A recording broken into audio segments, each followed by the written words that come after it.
এভাবে ঢেঁড়স ভর্তা বানালে কিন্তু একদমই পিচ্ছিল হবে না। গরম গরম ঝরঝরে ভাতের উপর এই ভর্তাটা দিলে বিশ্বাস করুন একবার খেলেই মন ভরে যাবে। অনেকেই ঢেঁড়স ভর্তা খেতে চান না শুধু পিচ্ছিল ভাবের জন্য, কিন্তু আজ আমি দেখাবো এমন একটা ট্রিক যাতে একদম পারফেক্ট আর ঝরঝরে ভর্তা হবে। চলুন দেখে নেই। এখানে আমি প্রায় হাফ কেজির কিছুটা কম হবে ঢেঁড়স ভালোভাবে ধুয়ে পরিষ্কার করে তারপর এই যে ছোট ছোট করে কেটে নিয়েছি। আমরা সাধারণত যেভাবে ভাজি করার জন্য ঢেঁড়সগুলোকে কেটে থাকি ঠিক সেভাবে আমি কেটে নিয়েছি। এবার চলে যাব চুলায় একটা প্যান বসিয়ে দিয়েছি।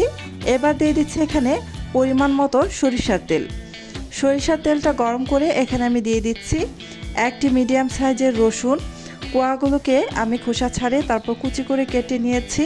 এবার এই রসুনটাকে ভেজে নেব। এই রসুনের সাথে আপনারা শুকনো মরিচ দিয়ে ভেজে নিতে পারেন, তবে আমার শুকনো মরিচগুলো আগে থেকেই ভাজাই আছে তাই আর ভেজে নিচ্ছি না। তবে যখন এই রসুনটা ভালোভাবে এরকম কালার চলে আসবে তখন আমি এখানে আমার আগে থেকে ভেজে রাখা শুকনো মরিচ 4টি দিয়ে রসুনের সাথে আরও 1 মিনিটের মতো ভেজে নিচ্ছি। এই রসুন আর শুকনো মরিচ ভেজে এই ভর্তাটা বানালে কিন্তু ভীষণই টেস্টি হয়। এই যে এবার আমি রসুন আর শুকনো মরিচগুলোকে তেল থেকে উঠিয়ে নিলাম একটি বাটির মধ্যে। এবার সাইডে সরিয়ে রাখবো। এখন আমি এই তেলের মধ্যেই দিয়ে দিচ্ছি ঢেঁড়স আগে থেকেই কেটে ধুয়ে পরিষ্কার করে রাখা। এই ঢেঁড়সগুলো আমি কিন্তু এই যে ছোট ছোট করে কেটে নিয়েছি, তার কারণ হচ্ছে এভাবে আমি ভেজে ভর্তাটা বানাবো, সিদ্ধ করে ভর্তা বানাবো না। আর এভাবে তেলের মধ্যে এরকম ছোট ছোট করে কেটে তারপর ঢেঁড়সটা ভেজে ভর্তা বানালে একদমই পিচ্ছিল ভাব থাকবে না। এভাবে নাড়াচাড়া করে নেব বেশ কিছুক্ষণ সময় ধরে।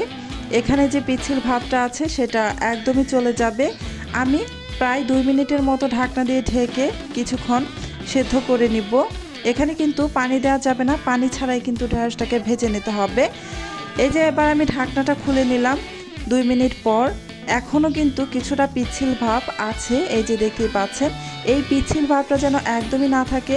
যতক্ষণ না পর্যন্ত পিচ্ছিল ভাবটা না কমে আসছে ততক্ষণ পর্যন্ত আমি এই ঢেঁড়সটাকে ভেজে নেব। এবার কিন্তু আর ঢাকনা দিয়ে ঢেকে দেব না, ঢাকনা দেওয়া ছাড়াই আমি ঢেঁড়সটাকে ভেজে নেব। চুলার আঁচ মিডিয়ামে রেখে কিছুক্ষণ পর পর নাড়াচাড়া করে আমি ঢেঁড়সটাকে ভেজে নিচ্ছি। এই যে দেখতে পাচ্ছেন এখন কিন্তু আর পিচ্ছিল ভাবটা নেই, একদমই নেই, ঝরঝরে হয়ে গেছে।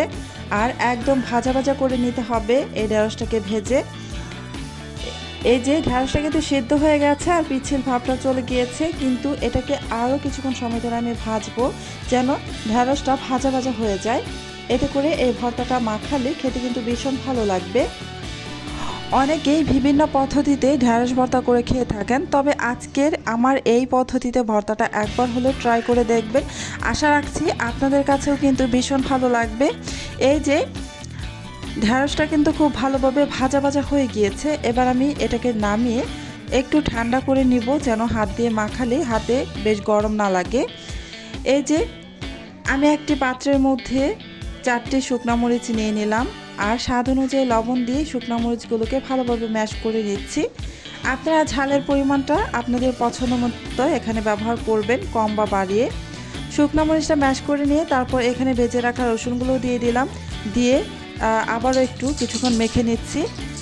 মাখানো হয়ে গিয়েছে। এবার আমি এখানে দিয়ে দিচ্ছি কাঁচা পেঁয়াজ, একটি বড় সাইজের পেঁয়াজ কুচি করে তারপর দিয়ে দিলাম। এই ভর্তার মধ্যে কাঁচা পেঁয়াজ ব্যবহার করলে কিন্তু ভর্তাটা খেতে ভীষণ ভালো হয়। পেঁয়াজটাকে এমনভাবে মাখাতে হবে যেন পেঁয়াজ থেকে রস বের হয়ে যায়। পেঁয়াজ থেকে রস বের হওয়ার আগ পর্যন্তই ভালোভাবে মাখাতে হবে। এবার আমি এখানে দিয়ে দিচ্ছি ভেজে রাখা ঢেঁড়সগুলো। এই ঢেঁড়সগুলো এবার দিয়ে হাতের সাহায্যে খুব ভালোভাবে মেখে নিতে হবে। আমি ভালোভাবে মেখে নিচ্ছি।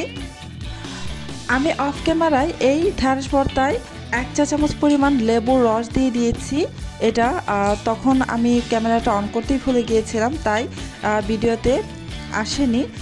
আপনারা এখানে লেবুর রস দিয়ে দিবেন 1 চা চামচ পরিমাণ। এতে করে ভর্তাটা একদম হোটেল স্টাইল হবে, খেতে কিন্তু খুবই ভালো লাগবে।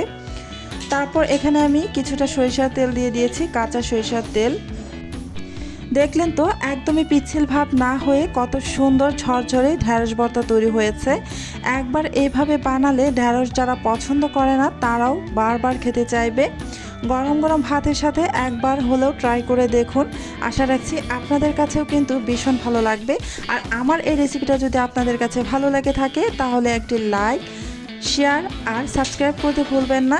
আজকের মতো এখানে বিদায় নিচ্ছি। আল্লাহ হাফেজ।